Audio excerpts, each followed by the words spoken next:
Hello everybody, welcome back to the footy recap. That was a bit rubbish, wasn't it, by England? I was watching the game last night and I was just thinking it's the same old problems that we had under Southgate against the low block. We just didn't get enough overlapping runners. We just didn't get enough balls in behind. England looking like we were playing with no intensity and no pace really at all.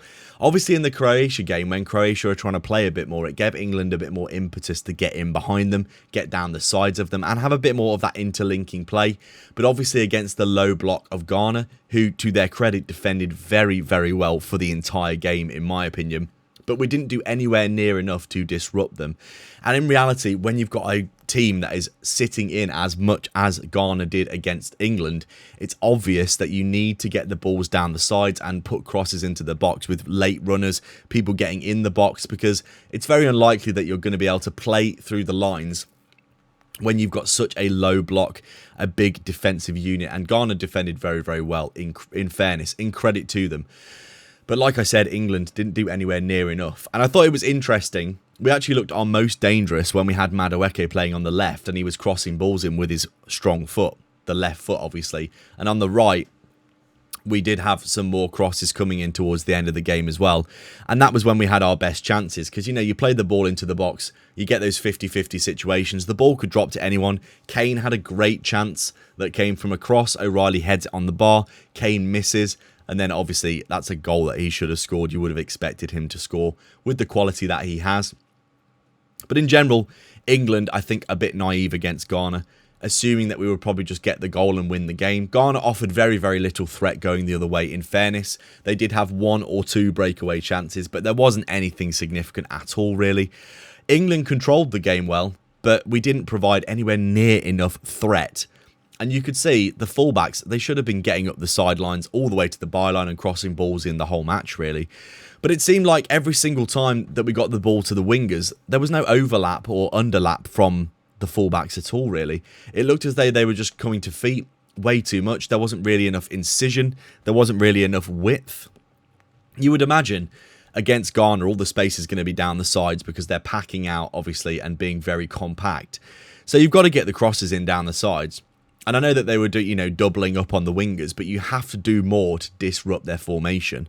And you could see quite clearly that England were struggling passing the ball around the back over and over again. It's very slow. There wasn't much tempo. And the times where we did look dangerous were when we were doing exactly what I was saying, which was you get the ball out to the winger quickly, so there's only one-on-one rather than getting doubled up on, and then you get your fullback down the side of the defence and actually get some incision down the sides and then crossing the ball in. Or just creating those little scenarios, those little triangles down the sides as well. In general, I thought England were a bit naive in terms of just expecting, I think, the win more than anything, but not doing enough to actually force the goal to happen. There were some moments where we did play through the middle and we did create chances. Obviously, we had a few free kicks as well.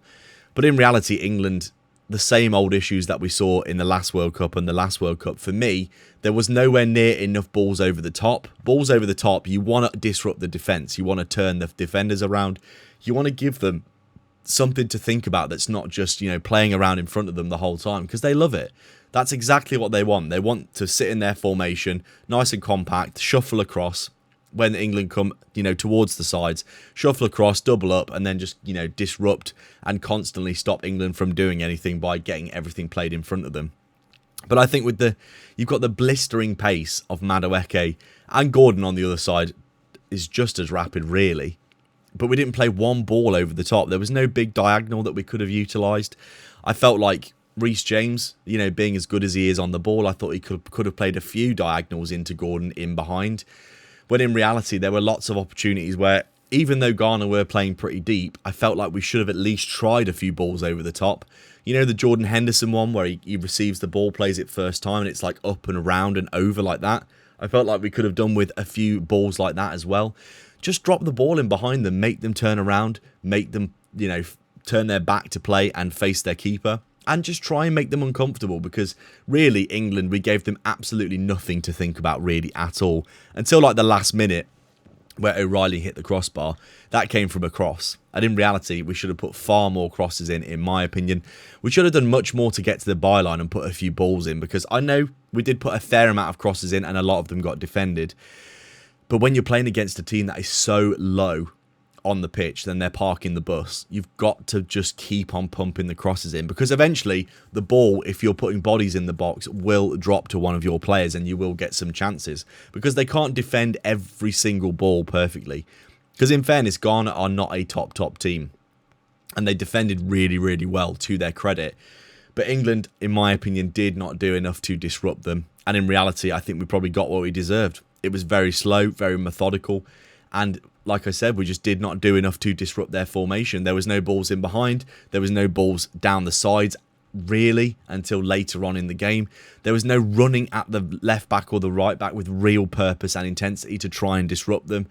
In general, I thought England could have done more. I've been doing too many Liverpool videos today, as you can imagine. As always, I do appreciate you watching. Let me know your thoughts on the England game. Do you think we did enough? I'm not so sure. Like and subscribe, do the YouTube stuff, and I will catch you in the next video. Take care.